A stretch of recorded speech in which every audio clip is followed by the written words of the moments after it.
Gaza border पर IDF की बड़ी कार्रवाई, टैंकों के जरिए कई विस्फोट किए गए। आपको बता दें पूरा जो एरिया था वहां पर ये तस्वीरें निकलकर सामने आई जहां धमाके हुए। फिलिस्तीनियों ने सहायता काफिले के हिंसा में 100 से अधिक लोगों के मारे जाने की इजरायलियों ने निंदा की। इजरायली सुरक्षा बलों ने गाजा शहर पर भीड़ पर चलाई थी गोली। अमेरिका के टेक्सास में जंगलों में लगी भीषण आग में कई घर जलकर तबाह हुए। हादसे में एक युवक की मौत की खबर। टेक्सास के जंगल की आग से प्रभावित लोगों के लिए बाइडेन ने किया ऐलान, हर संभव मदद करने का भरोसा दिया। होंडुरास के ला मोंटेनीटा में 2 बसों की भीषण टक्कर हुई। हादसे में करीब 17 लोगों की मौत की खबर।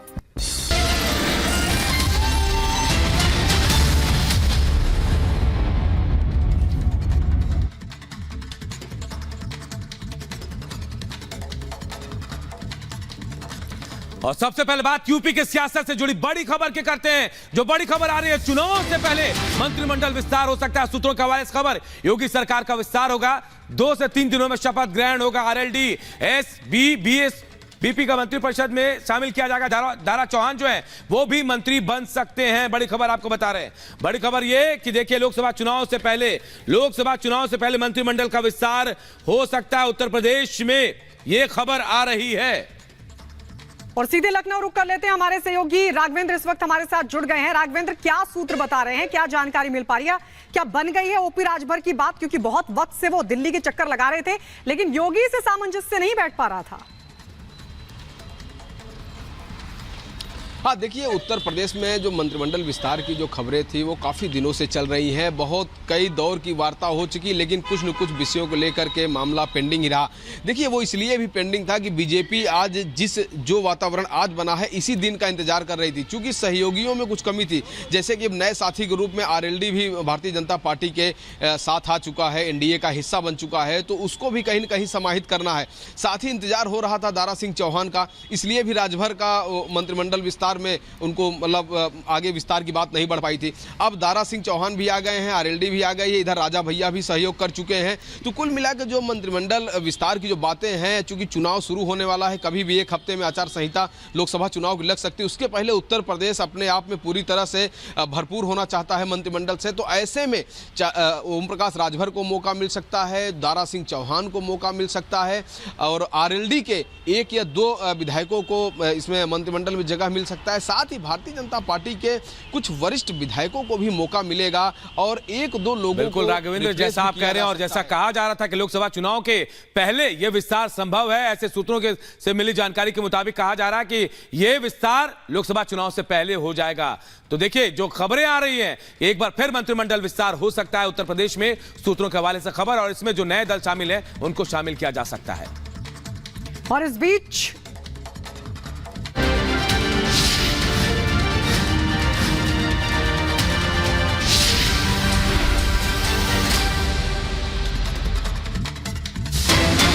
की बड़ी खबर आपको बता दें, आज आ सकती है बीजेपी की पहली लिस्ट। 100 से ज्यादा उम्मीदवारों के ऐलान किया जा सकता है। देर रात तक बीजेपी मुख्यालय में उम्मीदवारों पर मंथन हुआ है। पीएम मोदी की अगुवाई में यह बैठक देर रात तक चली है, कई घंटों की बैठक चली है, और यह बताया जा रहा है कि पहली लिस्ट का ऐलान आज हो सकता है।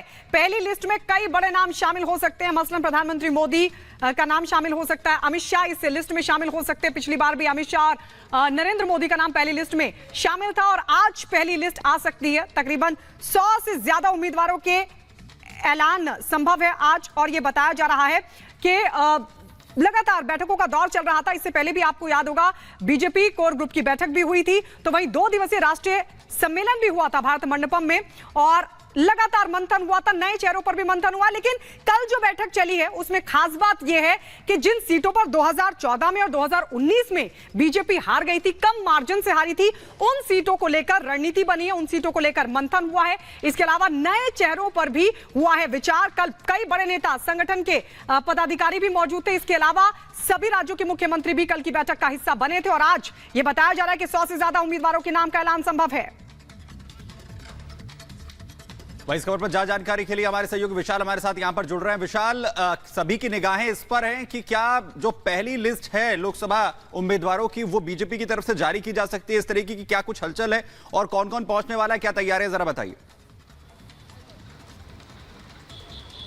बिल्कुल, देखिए आपको बता दें सुमित की केंद्रीय चुनाव समिति की बैठक के बाद ये साफ हो गया है कि पहली लिस्ट जो है वो भारतीय जनता पार्टी किसी भी समय जारी कर सकती है। सूत्रों की माने तो आज सबसे ज्यादा संभावना है 1 या 2 मार्च को ये लिस्ट जो है वो आ सकती है। अब बात करते हैं इस लिस्ट में कितने कैंडिडेट्स हो सकते हैं। आपको बता दें कि 125 से 150 के बीच में जो है वो आंकड़े बताए जा रहे हैं कि 150 के आसपास जो है वो इस सूची में नाम शामिल हो सकते हैं। कई वीवीआईपी जो हैं वो नाम इसमें देखने को मिल सकते हैं। खासकर अगर बात करें प्रधानमंत्री नरेंद्र मोदी की, गृह मंत्री अमित शाह की, ये नाम भी इस सूची में शामिल हो सकते हैं। आपको बता दें कल 3:15 बजे सुबह आज जो है वो सीईसी की बैठक खत्म हुई, केंद्रीय चुनाव समिति की बीजेपी मुख्यालय में चल रही थी। 3:15 बजे के बाद प्रधानमंत्री नरेंद्र मोदी खुद मुख्यालय से बाहर निकले। उसके बाद जो है आपको बता दें करीब 15-16 राज्यों को लेकर इस बैठक में विस्तार से चर्चा हुई। मंथन हुआ इस बात को लेकर कि 2019 में जो सीट बीजेपी हार गई थी उस सीट पर खास ध्यान देने की जरूरत है। वहां से कैसे कैंडिडेट्स को उतारा जाए कि वो जीत जो है वो बीजेपी के खाते में दर्ज हो। हालांकि इस बार आपने सुना होगा कि एनडीए 400 पार, ये जो 400 पार का नारा है इसको किस तरीके से संभव बनाया जाए, इस पर भारतीय जनता पार्टी कहीं ना कहीं लगातार कई तरीके से काम करते हुए नजर आ रही है। बैठकों का दौर जो है वो लगातार चल रहा है। इस वक्त भी बीजेपी मुख्यालय में लगातार नेताओं का आना बिल्कुल विशाल, बेहद अहम दिन है और चुनाव की तैयारियों पर सबसे बड़ी बात कि किन किन राज्यों को लेकर मंथन हुआ, यह हम आपको ग्राफिक्स के जरिए बता दें कि उत्तर प्रदेश सबसे बड़ा राज्य और उत्तर प्रदेश को लेकर मंथन हुआ। मध्य प्रदेश को लेकर भी चर्चा हुई है कल सीईसी की बैठक में। राजस्थान भी उन राज्यों में शामिल है जिन पर चर्चा हुई।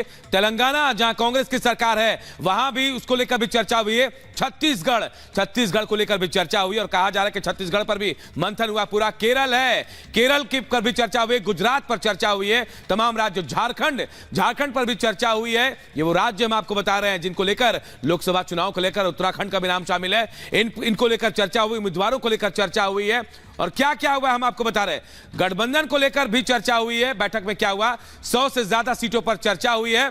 इसके अलावा कई राज्यों को लेकर मंथन हुआ और राज्य भी हम आपको ग्राफिक्स के जरिए बता रहे हैं। उम्मीदवारों के नामों पर मुहर भी लगी, लेकिन आधिकारिक ऐलान आज या कल देर रात तक नेताओं ने इस पर मंथन किया। हारी हुई सीटों पर विशेष तौर पर चर्चा हुई है।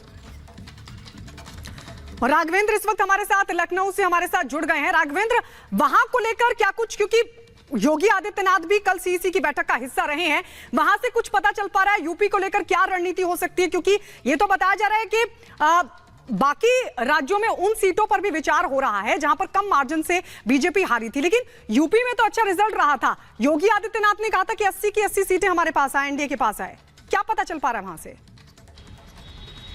देखिए जी, प्रधानमंत्री नरेंद्र मोदी ने जो लक्ष्य बनाया है इस बार 400 पार में उत्तर प्रदेश बहुत ही महत्वपूर्ण भूमिका निभाएगा। चूंकि देश की सबसे ज्यादा लोकसभा सीट उत्तर प्रदेश में 80 लोकसभा सीट और 80 के 80 जीतने का भारतीय जनता पार्टी ने प्लान भी बना लिया है। वहीं 74 सीटों पे स्वयं भारतीय जनता पार्टी चुनाव लड़ेगी और 6 सीट अपने सहयोगियों को दे रही है। 2 आरएलडी को देगी, 2 अपना दल एस को देगी, 1 निषाद पार्टी को और 1 राजभर को देगी। ये फार्मूला है भारतीय जनता पार्टी का। साथ ही मैं ये बता दूं कि प्रधानमंत्री नरेंद्र मोदी बनारस से रिपीट कर सकते हैं, लखनऊ से रक्षा मंत्री राजनाथ सिंह, स्मृति ईरानी अमेठी से, वहीं नए सहयोगी जो मनोज पांडे जो सपा से बागी होकर आए उनको रायबरेली से भारतीय जनता पार्टी उनको चुनाव लड़ा सकती है। इस तरह से भारतीय जनता पार्टी पूरे उत्तर प्रदेश में एक सीट पर चुन करके विचार करेगी और 400 के लक्ष्य तक पहुंचने का काम करेगी।